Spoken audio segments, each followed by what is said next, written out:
I've got good news today. Really and truly good news. Good news, well, maybe a little bit of bad news too, but the good news, let's start with that, is that the conservatives can win. In fact, they totally win this November. It is very clear. All the evidence is there increasingly as we look at some of these polls. I know some races are going to be tight, including in my home state of New Hampshire when you look at the Senate race there. But overall, I think conservatives can pull this off if they do the following. They really need to stick to the issues that matter to everyday Americans. And they are right there, ripe for some picking. Portions of today's program are brought to you by Legacy Precious Metals. Look, with everything that's going on right now, it's really smart to think about your investments, your future. So I encourage you to go to legacypminvestments.com today to get your free guide. You can download your very free guide on how to invest in gold and what you need to do to protect yourself and the purchasing power of your US dollar going forward. Anyway, it's very clear this lack of policy that we have had from the Democrats, from the administration, has really left us in an incredibly precarious position. Consider what's going on overseas and Ukraine and Russia and the inability of Europe really to be able to make sure that their people have what they need this winter as we go into what's expected to be a cold winter in terms of energy supplies. That's an issue. There's a ton of inflation over there, ton of inflation here because of poor policy choices. And this matters to people. I mean, these are the things, right, that I think I've always believed people vote on.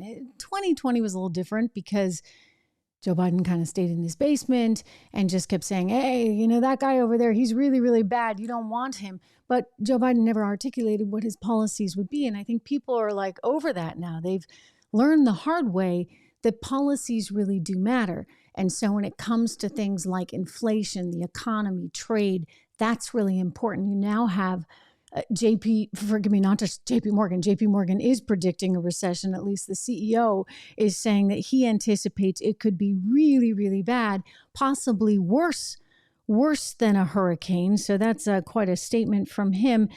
And then you have Bank of America predicting upwards of somewhere around 150,000, 125,000 job losses per month to be on the way very soon. We've already seen so many companies increasingly laying off. All at the same time, you've got this border issue that won't go away. Nobody's addressing the border. In fact, I guess the latest from the Biden administration is to just say, okay, well, we're going to have 24,000 Venezuelans come here, and we're going to allow that so long as they're coming via a plane. That's not going to fix anything, okay? We still have serious border issues. And as long as you sit there and pretend like it's not really happening, even though you've got the highest numbers in the history of this nation, and somehow just want to point the finger at Texas and blame Texas for it, that's, again, not going to play in Peoria, as they say. And speaking of Peoria, education. There's a new report out that shows education has just really suffered in the aftermath of March 2020. And where has it suffered the most? It has suffered the most in the poorest communities in America, often in minority communities. And this is why so many people are craving more choice, more ownership, right? They want that school choice. They want school vouchers so that they can have some say in their children's education. And then I would just add into all of this family. There seems to be a disdain for family values and religion and things that are really important to people and important to society by the left. And I think people have kind of had it with that. That's why I say when I look at all these poll numbers, I think when it comes down to it, especially with the scare tactics that you're seeing from the left, maybe that worked in 2020. It's not going to work this time around, given what we've all been through. I think the Conservative Party, the GOP, really does have a shot at winning this November. I think it's entirely possible. And while there's going to be some trickier spots, I use my home state of New Hampshire as one example, only because it's a little bit different. And I think Democrats are not as extreme in New Hampshire, and Republicans are not as extreme in New Hampshire. That may be a more challenging spot. But overall, again, looking at all of these races, increasingly, I think that conservatives, and I hope conservatives, are in a better spot. I say I hope because, and I say this as someone, by the way, who's not overtly political, because I'm willing to take anybody who's good for the country, good for our economy, good for our security, good for our border. But all of those issues increasingly have become GOP issues. I mean, don't forget JFK cut taxes way back when, right? It doesn't need to be that way. We should all be working towards the same exact goal. But because of the way we've become so divided and so splintered, these have been passions: a strong economy, less crazy spending, family values. These are things that really conservatives have embraced more. So I think they've got a very good shot at winning. I think they probably could pull this off. And I don't appreciate the rhetoric that we're already hearing from the left that somehow, if Republicans win these states in 2022, then that's setting a stage for a complete takeover of the U.S. government. I mean, that kind of rhetoric is really irresponsible.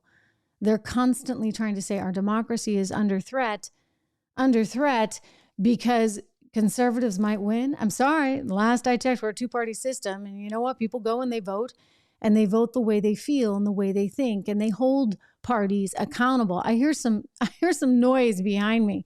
Fluffy, is that you? Fluffy's here with me today because I wanted to tell you once again, as I do every show, about Rough Greens, a new dog supplement that I found for little Fluffy. I'm going to grab him for you.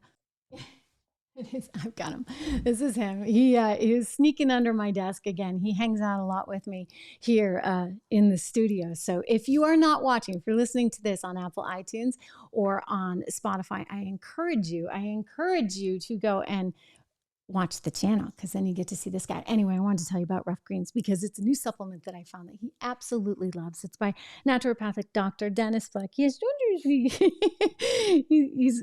likes to lick.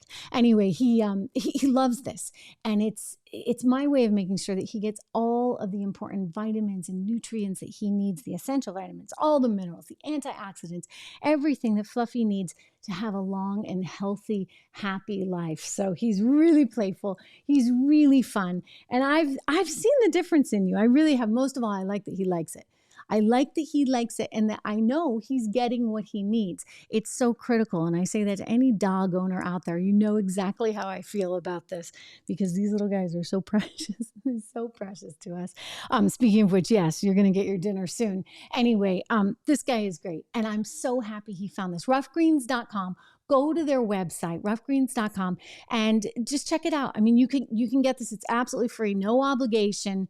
They'll send it to you. You just have to cover shipping, but they send it to you in the mail, and it's just one of these packets, and it lasts a while because, well, it lasts a while for this guy because he's so little. Oh, yeah, you like it. I know. See, he really does.